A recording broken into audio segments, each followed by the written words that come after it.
Hi friends, বাবুস কিচেনে সবাইকে welcome করে আজ আমি আপনাদের সামনে আরও একটি রেসিপি নিয়ে হাজির হয়েছি। সোয়াবিনের বিভিন্ন রকম রেসিপি আমরা বাড়িতে বানিয়েই থাকি, আর সোয়াবিন বাচ্চা থেকে বড় অনেকেরই খুব পছন্দের হয়। আজ আমি বানিয়েছি সোয়াবিন টিক্কা মশলা। এই সোয়াবিন টিক্কা মশলা পরোটা, রুটি, নান, পোলাও, ফ্রায়েড রাইস সব কিছুর সাথেই সার্ভ করা যায়। তা চলুন যা যাবে রেসিপির দিকে, আর ভিডিওটি স্কিপ না করে লাস্ট পর্যন্ত দেখার জন্য অনুরোধ রইল। গরম জলে সোয়াবিন আধ ঘন্টার জন্য ভিজিয়ে রেখেছিলাম। এখন জল থেকে নিংড়ে তুলে নেব। একটা প্লেট নিয়েছি, প্লেটের মধ্যে তুলে নেব।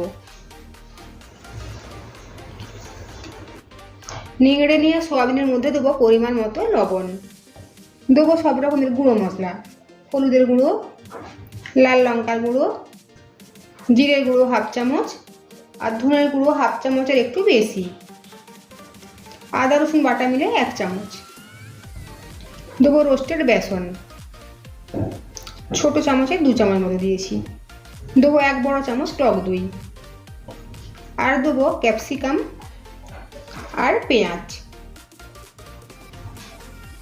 এখন সোয়াবিনের সাথে এই সমস্ত উপকরণ মিশিয়ে নেব। হাত দিয়ে সোয়াবিনের মধ্যে সমস্ত উপকরণ ভালোভাবে মিশিয়ে নিয়েছি। এখন 5 মিনিট ঠিক এভাবে রেখে দেবো। 10 মিনিট পরে ফিরে এসেছি, আর প্যান বসিয়ে দিয়েছি। এর মধ্যে দেবো সাদা তেল। তেল গরম হওয়ার পর দেবো ম্যারিনেটেড সোয়াবিন।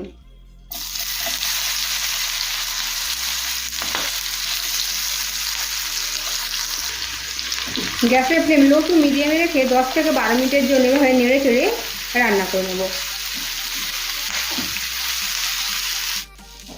দেখুন, প্রায় 10 মিনিট সময় নিয়ে নেড়ে চেড়ে রান্না করে নিয়েছি। এখন কড়াই থেকে তুলে নেব। দেবো সাদা তেল। তেল গরম হয়ে যাওয়ার পর দেবো গোটা জিরে আর দেবো তেজপাতা। ফোড়ন ভাজা হয়ে গিয়েছে। এখন দেবো একটা বড় সাইজের কোচানো পেঁয়াজ। পেঁয়াজ হালকা লাল করে ভেজে নেব। পেঁয়াজ হালকা লাল করে ভেজে নিয়েছি। এখন দেবো রসুন বাটা 1 চামচ আর আদা বাটা হাফ চামচ। আদা রসুন বাটা পেঁয়াজের সাথে কিছুক্ষণ সময় একটু কষিয়ে নেব। দেবো একটা ছোট সাইজের কোচানো টমেটো। দেবো কিছু গুঁড়ো মশলা, হলুদের গুঁড়ো হাফ চামচ, কাশ্মীরি লাল লঙ্কার গুঁড়ো 1 চামচ, জিরে গুঁড়ো আর দেবো না। এখন দেবো হাফ চামচ ধনের গুঁড়ো। অল্প পরিমাণে জল দেবো। মশলাটা ভালোভাবে কষিয়ে নেব।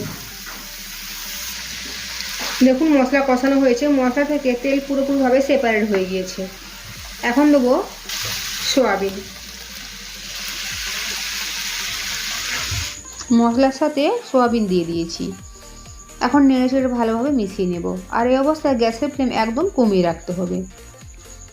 এখন দেবো পরিমাণ মতো জল। এখানে আমি 2 কাপ মতো গরম জল দিয়েছি।